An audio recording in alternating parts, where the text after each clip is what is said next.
पूछल जाला। इस सवाल के कैसे बनावे के बाद चला देखा। पहले का दिले बा ओकरा के लिख लो 2x² 3x + 2। ठीक बा, एमे से लिखे के बाद ए के मान। ठीक बा, तो ए के मान का होला, जो बगल में गुना होला उहे ए के मान होला। तो ए के मान कितना दिले बा 2। ठीक बा, और फिर देखा x से गुणांक का बा 3, तो b के मान का हो जाई 3 और c के मान का हो जाई 2।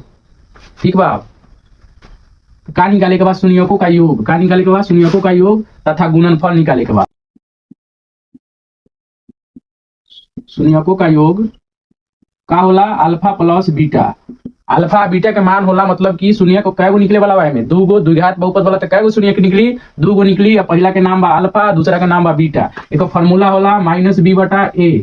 तो -b कितना दिले बा 3 दिले बा, तो वहां रखो a के मान दिले बा 2, तो कितना आ गई 3/2। अब का निकाले के बाद शून्यकों का गुणनफल।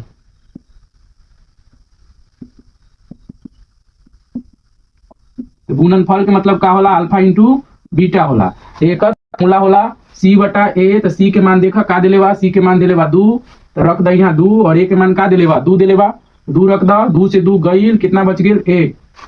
ये हो गईल का, तो -3/2 हो गईल योगफल और 1 हो गई गुणनफल। आ गई आंसर, सवाल खत्म। यही प्रकार से ऐसे सवाल के सोल्व करे के बाद अगर अच्छा लागल तो लाइक करी, कमेंट करी और हमारा चैनल के सब्सक्राइब करी।